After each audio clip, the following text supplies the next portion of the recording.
تقاتل أهل الكفر كلهم طباقها 7 مسودة الحفر جهنم ولظى من بعدها حطمة ثم السعير وكل الحول في سقر وبعد ذلك جحيم وهاوية تهوي بهم في كل حد مستعر فيها غلاظ شداد من ملائكة قلوبهم شدة أقسى من الحجر لها مقامع للتعذيب مرصدة كل كسر لديهم غير منجبر سوداء موحشة شعثاء مظلمة دهماء محرقة دواحة البشر فيها العقارب والحيات قد جمعت كأكأ جلودها البغال الكفر والحمر لها إذا ما غلت زفير يقلبهم ما بين مرتفع منهم ومنحدر إنها النار.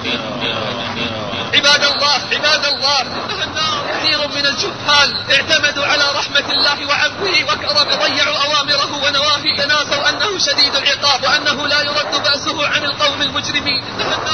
أما سمعوا قول الله أم حسب الذين اجترحوا السيئات أن نجعلهم كالذين آمنوا وعملوا الصالحات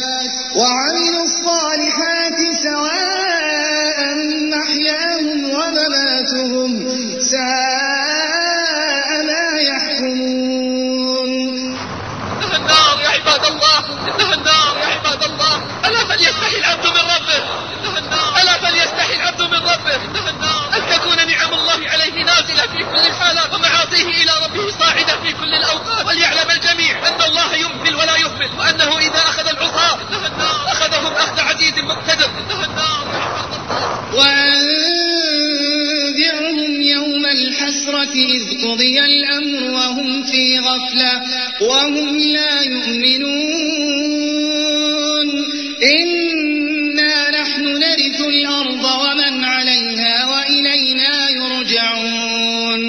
واعلموا رعاكم الله أن أعقل الناس محسن خائف وأحمق الناس مسيء آمن فلا يطمعن البطال في منازل الأبطال إنها النار.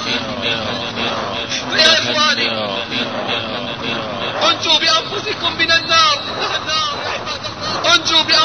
من النار ووالله إن لم تتداركنا رحمة العزيز الغفار لنكونن من الخاسرين. فاجعل همك وشغلك الشاغل الفرار والنجاة من النار.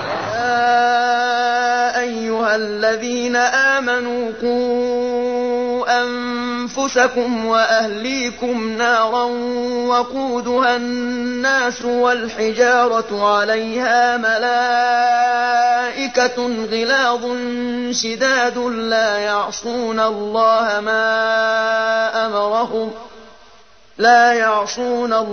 ما أمرهم ويفعلون ما يؤمرون.